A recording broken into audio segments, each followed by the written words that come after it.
एक बार आप इस तरीके से ये भरवा बैंगन मसाला की सब्जी की रेसिपी को बना कर देखिए।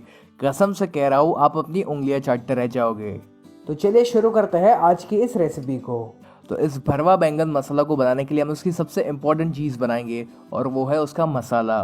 तो उसके मसाले को बनाने के लिए पहले आपको लेना है 1/4 कप पीनट्स यानी कि सिंगदाने। ये जो सिंगदाने है इसको आप किसी भी एक पैन में ट्रांसफ़र कर लीजिए और फिर उसको स्लो फ्लेम पर आपको इसे तब तक सेकना है जब तक इसकी जो स्किन है वो अपने आप निकलना शुरू नहीं हो जाती। इसे आप स्लो फ्लेम पर ही सीखिएगा ताकि कहीं पर जल ना जाए और बीच बीच में आप इसे चलाते भी रहिएगा। चलिए तकरीबन 2 से 3 मिनट हो चुकी है और जो सिंगदाना है ये अच्छे से सिक चुके हैं। तब आप गैस की फ्लेम को बंद कर दीजिए और इन सिंगदानों को आप किसी भी एक बोल में या फिर एक प्लेट में ट्रांसफ़र कर लीजिए ताकि ये फटाफट से ठंडे होते जाए। और एक बार जब ये ठंडे हो जाए उसके बाद आप इसकी स्किन को निकाल लीजिएगा।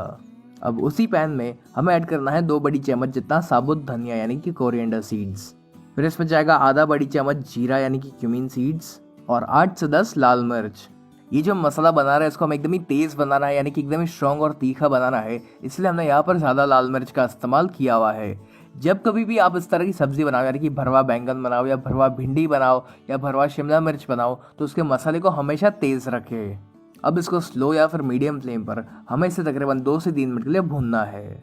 यहाँ पर ज़रा से भी जल्दबाजी करके इसको हाई फ्लेम पर मत भूनिएगा, वरना अगर ये कहीं से जल जाएगा ना तो फिर आपके मसाले का टेस्ट उतना अच्छा नहीं आएगा। चलिए इसको भुने हुए तकरीबन 2 से 3 मिनट हो चुकी है। तब हम इसमें ऐड करेंगे 1 बड़ी चम्मच सौंफ यानी कि फेनल सीड्स। इसी के साथ मैं इसमें ऐड कर रहा हूँ 2 बड़ी चम्मच सेसमी सीड्स यानी कि सफ़ेद तिल और 1/4 छोटी चम्मच फेनुग्रीक सीड्स यानी कि मेथी के दाने। इन तीनों को हमने आखिर में इसलिए ऐड किया हुआ है क्योंकि इसको सीखने में उतना ज़्यादा टाइम नहीं लगता है। और अगर हम इस मेथी दाना और सौंफ को बहुत ही ज़्यादा देर तक सेकेंगे तो ये धीरे धीरे और ज़्यादा कड़वा होने लगेगा। अब हमें इनको भी स्लो या फिर मीडियम फ्लेम पर सिर्फ 1 मिनट के लिए भूनना है। चलिए 1 मिनट हो चुकी है तो यहाँ पर आप गैस की फ्लेम को बंद कर लीजिए और उसी के बाद हमें इसमें ऐड करना है 1 बड़ी चम्मच कसूरी मेथी। कसूरी मेथी का इस्तेमाल करना ऑप्शनल है, आप इसे नहीं डालोगे तो भी चलेगा। और इस कसूरी मेथी को हमें गैस बंद करने के बाद सिर्फ 15 से 20 सेकंड तक ही पकाना है और ये पैन की गर्मी के कारण अपने आप ही एकदम ही क्रिस्पी हो जाएगी। अब इसको सिके हुए 15 से 20 सेकंड हो चुकी है तो इस मसाले को आप किसी भी प्लेट में ट्रांसफ़र कर लीजिए ताकि ये फटाफट से ठंडा होता जाए। अब उसी पैन में आपको लेना है 1/4 कप बेसन यानी कि ग्राम फ्लावर और इस बेसन को भी हम स्लो फ्लेम पर तब तक भूनेंगे जब तक ये हल्का सा गोल्डन नहीं हो जाता। बेसन को आपको लगातार चलाते जाना पड़ेगा ताकि ये कहीं पर चिपक कर जल ना जाए। चलिए बेसन को भी मैंने अच्छे से भून लिया है और काफ़ी बढ़िया सी खुशबू आना शुरू हो चुकी है इसमें से। तो यहाँ पर गैस को बंद कर लीजिए और इसे भी आप किसी भी प्लेट में ट्रांसफ़र कर लीजिए। अब जो सिंगदाने हमने सेक कर रखे हुए थे उसे हमें एक मिक्सर जार में ट्रांसफ़र करना है और फिर उसको ग्राइंड करके हमें इसका पाउडर बनाकर रेडी करना है। लेकिन ये जो पाउडर हम बना रहे हैं इसको हम एकदम ही बारीक नहीं बनाना है, इसको हम हल्का सा दरदरा ही रखेंगे। चलिए जैसे कि आप देख पा रहे हो कि ये जो सिंगदाने का पाउडर है ये बनकर रेडी हो चुका है और ये इस तरह से हल्का सा दरदरा होना चाहिए। तो अब इस सिंगदाने के पाउडर को आप किसी भी एक बोल में ट्रांसफ़र कर लीजिए। फिर जो मसाला हमने सेक कर रखा हुआ था एक बार जब वो ठंडा हो जाए उसके बाद इसे भी हमें मिक्सर में ट्रांसफ़र करना है और फिर इसको भी ग्राइंड करके हम इसका एक पाउडर बनाकर रेडी करेंगे। चलिए हमारा ये जो स्पाइसी और टेस्टी मसाला ये बनकर रेडी हो चुका है तो इसे भी हम उसी बोल में ट्रांसफ़र करेंगे। अब हम इसमें ऐड करेंगे 1/4 छोटी चम्मच जितनी हल्दी यानी कि टर्मरिक। फिर हम इसमें ऐड करेंगे 1 छोटी चम्मच अदरक और लहसुन की पेस्ट यानी कि जिंजर गार्लिक पेस्ट। फिर इसमें जाएगा आधा बड़ी चम्मच जितना नमक, 1 बड़ी चम्मच शुगर यानी कि चीनी ताकि जो सारा फ्लेवर है वो अच्छे से बैलेंस हो जाए। और फिर जो बेसन को हमने भून कर रखा हुआ था वो भी हम इसमें ऐड करेंगे। अब बस इन सारी चीज़ों को हमें अच्छे से मिक्स करना है। इसी के साथ हमें इसमें ऐड करना है आधे नींबू का जूस। अब जैसे कि आप देख पा रहे हो कि ये जो हमारा मसाला है ये ठीक से बाइंड नहीं हो पा रहा है, तो इसको अच्छे से बाइंड करने के लिए हमें इसमें ऐड करना पड़ेगा 1 से 2 बड़ी चम्मच जितना तेल।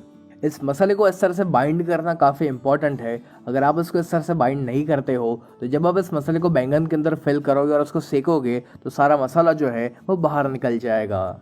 चलिए जैसे कि आप देख पा रहे हो कि ये जो मसाला ये बनकर रेडी हो चुका है और ये इस तरह से ठीक से बाइंड हो पा रहा है। ये जो हमने मसाला बनाकर रेडी किया हुआ है इसको आप किसी भी एक एयर टाइट कंटेनर के अंदर रख कर इसे आप 1-2 महीने के लिए स्टोर कर सकते हो और आप चाहो तो इससे भरवा भिंडी बना सकते हो, भरवा बैंगन बना सकते हो या फिर भरवा शिमला मिर्च भी बना सकते हो। अब हमें यहाँ पर चाहिए बैंगन। तो पहले हमें यहाँ पर क्या करना है कि बैंगन का ये वाला जो हिस्सा है इसको हम काट लेंगे। आप चाहो तो इसका ये जो स्टेम है इसको भी आप काटोगे तो भी चलेगा। फिर इस बैंगन को हमें इस तरह से ऊपर से एक्स शेप में काटना है। सबसे इम्पोर्टेंट चीज़ यहाँ पर यह है कि इस बैंगन को आपको पूरा नीचे तक नहीं काटना है। अगर आप इसको पूरा नीचे तक काटोगे तो जब आप इसके अंदर मसाले को फिल करोगे तो ये बैंगन टूट जाएगा। इस बैंगन को इस तरह से काटने के बाद आप इसे एक बार चेक कर लीजिए कि इसके अंदर कोई कीड़ा वगैरह है या नहीं। एक और चीज़ का आपको यहाँ पर ध्यान रखना है कि बैंगन को आपको बहुत ही पहले से काट कर नहीं रखना है, वरना वो अंदर से काला पड़ता जाएगा।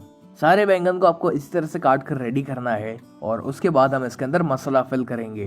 तो इसके अंदर आप जितना मसाला फिल कर सकते हो उतना मसाला यहाँ पर डालिएगा ताकि इसका जो फ्लेवर है वो बहुत ही बढ़िया आए।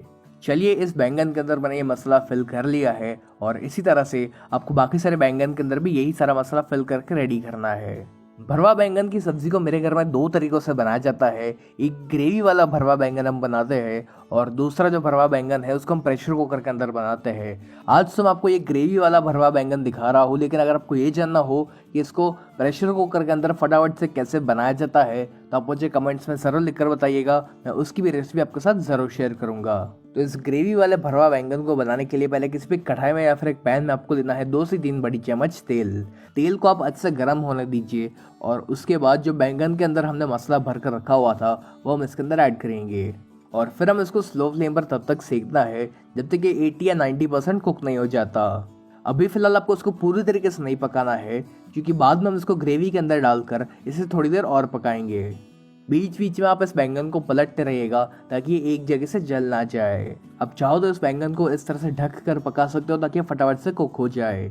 चलिए, तकरीबन 5 से 6 मिनट हो चुकी है और जो बैंगन है ये ऑलमोस्ट 80% कुक हो चुके हैं। आप चाहो तो इसके अंदर एक चाकू डालकर देख सकते हो कि अंदर से सॉफ्ट हुए है या नहीं। और जैसे कि आप देख पा रहे हो कि जब मैं इसके अंदर एक चाकू डाल रहा हूँ तो ये बहुत ही आसानी से इसके अंदर जा रहा है, यानी कि ऑलमोस्ट कुक हो चुका है। अब इसकी ग्रेवी बनाने के लिए हमें एक मिक्सर जार में ऐड करना है 1 प्याज। इसी के साथ मैं इसमें ऐड कर रहा हूँ आधा इंच जितना अदरक यानी कि जिंजर और 6 से 7 गार्लिक क्लव्स यानी कि लहसुन की कलियाँ। और बस फिर इसको ब्लेंड करके हमें इसकी एक पेस्ट बनाकर रेडी करनी है। चलिए, जो प्याज की पेस्ट है ये बनकर रेडी हो चुकी है, तो अभी फिलहाल हम इसको साइड पर रखेंगे और अब उसी मिक्सर जार में हमें ऐड करना है 2 छोटी साइज के टमाटर और फिर इसे भी ब्लेंड करके हम इसकी प्यूरी बनाकर रेडी करेंगे। चलिए, टमाटर की जो प्यूरी है ये भी बनकर रेडी हो चुकी है। अब एक कढ़ाई में आपको लेना है 2 से 3 बड़ी चम्मच तेल और इस तेल को आप अच्छे से गर्म होने दीजिए। तेल जब गर्म हो जाए तब हम इसमें ऐड करेंगे 1 छोटी चम्मच क्यूमिन सीड्स यानी कि जीरा और इस जीरा को आप अच्छे से स्प्लटर होने दीजिए। जब जीरा अच्छे से स्प्लटर हो जाए और उससे बहुत ही बढ़िया सी खुशबू आना शुरू हो जाए तब हम इसमें ऐड करेंगे 1/4 छोटी चम्मच हींग यानी कि एसोफेटिडा और फिर जो प्याज की पेस्ट हमने बनाकर रेडी की हुई थी वो हम इसमें ऐड करेंगे। फिर इस पेस्ट को हमें तब तक भूनना है जब तक कि हल्की सी ब्राउन नहीं हो जाती और इसको आप बीच बीच में चलाते भी रहेगा ताकि ये कहीं पर जल ना जाए। चलिए, जैसे कि आप देख पा रहे हो कि जो प्याज की पेस्ट है गोल्डन ब्राउन हो चुकी है, तो यहाँ पर आप गैस को स्लो कर लीजिए और उसी के बाद हम इसमें कुछ मसाला ऐड करेंगे। तो पहले हम इसमें ऐड करेंगे 1 या 2 चुटकी जितनी हल्दी। फिर इसमें तीखापन लाने के लिए हम इसमें ऐड करेंगे 1 बड़ी चम्मच लाल मिर्च पाउडर। आपको इस ग्रेवी को कितना स्पाइसी रखना है उस अनुसार आप लाल मिर्च पाउडर की मात्रा कम या ज़्यादा कर सकते हो। फिर इसमें जाएगा 1 छोटी चम्मच धनिया जीरा पाउडर यानी कि कोरिएंडर क्यूमिन पाउडर और फिर जो हमने भरवा बैंगन के लिए मसाला बनाकर रेडी किया था वो भी हम इसमें ऐड करेंगे। तो मैं इसमें तकरीबन 2 से 3 बड़ी चम्मच मसाले का इस्तेमाल कर रहा हूँ। आपको इस ग्रेवी को कितना स्ट्रॉन्ग रखना है उस अनुसार आप इस मसाले की मात्रा भी कम या ज़्यादा कर सकते हो। और फिर हम इसमें ऐड करेंगे स्वाद अनुसार नमक। एक चीज़ का यहाँ पर ध्यान रखें कि आपको बहुत सारा नमक का इस्तेमाल नहीं करना है, क्योंकि इस मसाले के अंदर भी हमने नमक का इस्तेमाल किया हुआ था। अब इन सभी को आपको स्लो फ्लेम पर तकरीबन 2 से 3 मिनट के लिए भूनना है ताकि इस मसाले का जो भी कच्चापन है वो चला जाए।